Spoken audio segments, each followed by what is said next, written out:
잠언 15장 1절에 보면은 유순한 대답은 분노를 쉬게 하여도 과격한 말은 노를 격동하느니라.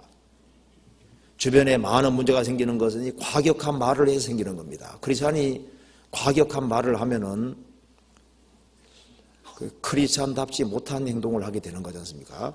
그래서 잠언 12장에도 보면은 미련한 자는 분노를 당장에 나타내거니와 슬기로운 자는 수욕을 잡느니라. 분노를 당장에 나타내는 건 그 미련한 겁니다. 혹은 칼로 찌름같이 함부로 말하거니와 지혜로운 자의 혀는 양약 같으니라. 칼로 찌르는 같이 함부로 말하는 사람이 있는데 그건 크리스찬다운 모습이 아닙니다. 비판받지 아니하라고 비판하지 말라고 하셨죠. 그래서 크리스찬들이 다른 사람을 뒤에서 논단하고 뒤에서 험담하고 악담하고 비판을 위한 비판을 하고 그거 전부 다 그걸 지켜보는 사람들은 저 사람이 정말 크리스찬일까 그 생각을 하게 되는 겁니다. 크리스찬다운 맛을 잃고 있는 행동이 되는 겁니다. 그리고 크리스찬들이 어려움을 당한다고 해서 그것 때문에 아주 톡한 말을 하는 건 합당하지 않죠. 다투는 말 그런 것이 합당치 않습니다. 그런데 크리스찬들이요 억양만 조금 달라도 크리스찬답지 않다고 생각하는 거예요. 그렇죠? 똑같이 말을 해도 약간 이렇게 감정이 상해서 올라오는 말은 탁 느껴지죠. 사람은 마음과 마음이 있기 때문에 마음과 마음은 통하게 돼 있는 겁니다. 어떤 사람 세계보리 나오더라고요. 사실 많은 문제는 억양, 톤 때문에 생긴다고. 억양 톤만 조금 낮춰도 많은 문제가 해결되는데, 그래서 성경에 말씀하기를 소금으로 고르게 함 같이 말씀하라 그랬죠. 만일 크리스찬들이 적절하게 말을 할 수 있다면은, 크리스찬답게 말할 수 있다면은 거기에서 야 크리스찬들은 과연 뭐가 달라도 다르구나 이렇게 느껴진다고 말입니다. 골로새서 4장 찾아보시겠습니다.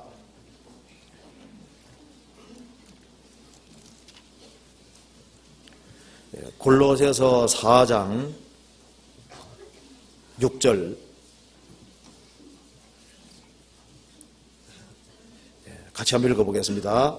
너희 말을 항상 은혜 가운데서 소금으로 고르게 함같이 하라. 그리하면 각 사람에게 마땅히 대답할 것을 알리라. 너희 말을 항상 은혜 가운데서 소금으로 고르게 함같이 하라. 어머니들은 이 말씀 잘 이해가 되죠. 양념의 정도에 따라서 소금 적절하게 부리는 것처럼 그 상황에 맞게끔 적절하게 말하는 사람이죠. 그건 낮은 마음이 있는 사람에게만 가능한 겁니다. 사람이 마음을 높이면은 자기 말만 하면 자기는 잘한 줄 알거든요. 마음을 지극히 낮추면은 내가 이때 말을 해야 되는지 안 해야 되는지 그걸 알 수가 있게 되어 있습니다. 누가 소금으로 고르게 함 같이 적절하게 말하는지 보세요. 마음을 낮춘 사람이 그렇게 하는 겁니다. 우리가 모임 같은 거 할 때도 내가 말하면 분위기가 좀 안 좋아지면요, 아 나는 말을 가능하면 적게 해야 되겠구나 이렇게 생각하면 되잖아요. 그렇죠? 나는 몸으로 때워야지 이렇게 할 수도 되잖아요. 소금으로 고르게 함같이 적절하게. 그래서 우리가 이 대인관계 속에서도 소금으로 고르게 함같이 적절하게 일하면 그 말이 그 사람을 표현하는 것이기 때문에 거기에서 크리스찬의 맛이 나타날 수 있는 겁니다. 사람의 생각이었다 하면 그 위인도 그러한 그 말대로 생각이 표현되는 것이 말로 표현되는 거예요. 생각이 그 사람이라고 성경에 말하고 있습니다. 그래서 건전한 생각을 하는 사람은 건전한 사람입니다. 그렇죠? 자나깨나 나쁜 생각하는 사람은 그건 나쁜 사람인 거예요. 그렇죠? 그 생각이 말로 표현되기 때문에 그 사람 말을 들어보면은 그 사람 속에서 정직하게 나온 말이라면 그 말이 그 사람을 그대로 드러내는 겁니다. 그러니까 이 부드러운 마음을 가지고 있는 사람 말이 부드럽게 나오잖아요. 그 억센 마음 가진 사람은 생각이 아주 억세고 억센 마음 가진 사람은 억센 말이 나오게 되는 겁니다. 그 말은 그 사람을 그대로 표현하고 있는 겁니다. 그래서 크리스찬들이 말을 할 때 정말 상냥하게 말하고 밝게 말하고 기쁘게 말을 하고 그렇게 하면 야 크리스찬들은 뭔가 좀 다르다. 그럼 그것이 전도하는 데 도움이 되는 거예요. 사람의 성내는 것이 하나님의 의를 이루지 못하느니라. 그리고 마태복음 5장 다시 한번 봅시다.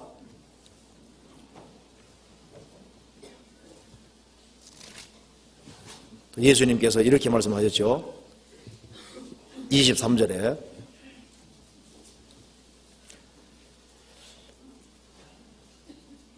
그러므로 예물을 제단에 드리다가 거기에서 내 형제에게 원망 들을 만한 일이 있는 줄 생각나거든 예물을 제단 앞에 두고 먼저 가서 형제와 화목하고 그 후에 와서 제물을 드리라. 원망 들을 만한 일이 생겼다 할 경우에 자존심 내세우지 말고 먼저 급히 가서 마음을 낮추고 사과하라. 잘못한 것이 명백한데 사과하지 않고 딱 그거 자존심을 딱 내세우면요 저 사람은 크리스찬답지 않다 그렇게 생각하게 되는 겁니다. 잘못할 수 있기 때문에 잘못했을 때 잘못했습니다 하고 그것을 얘기를 할 때 급히 사과할 때 그것이 야 저 사람은 실수는 됐지만은 정말 솔직하게 자기를 시인할 줄 알구나. 그게 크리스찬 맛을 내는 거잖아요. 내가 어떤 사람이 잘못했을 때 그 사람 옆에 있을 때 즉시 사과하는 것이 잘하는 거잖아요. 그렇지 않습니까? 만일 그렇게 하지 않고 뜸을 들이고 나중에 미루다가 나중에 그 상대편이 먼저 죽음 건너갈 수도 있고 어떤 사람은 부모님이 잘못했는데 아버지가 먼저 돌아가시다가 예를 들어 봅시다. 그러면 살아계실 때 그걸 용서를 구하는 건데 얼마나 후회되겠어요. 예를 들자면은 성경에서 급히 사과하라고 하셨습니다. 그러니까 D.L. 무디 다 아시죠? D.L. 무디는 설교하라고 할 때 자기가 혹 다른 사람에게 잘못하고 원망 들을 만한 일이 있으면은 가서 기어코 사과를 하고 먼저 풀고 설교로 갔다고 하지 않습니까? 급히 사과하라. 먼저 사과하는 이 모습이 잘하는 모습입니다. 내가 잘못한 것이 있을 때 정직하게 시인하는 것이 그것이 크리스찬다운 맛을 내는 것이 되는 겁니다. 중국에 한 선교사가 있었는데요. 그 선교사가 이제 그 야생 오리를 사냥하러 한번 갔었습니다. 같이 갔는데 자기가 그 내륙으로 중국 내륙 강을 쭉 따라가면서 이제 오리 사냥을 하는데 쥐보리를 싼 거예요. 보니까 죽었는데 보니까 쥐보리인 겁니다. 남의 오리인 거예요.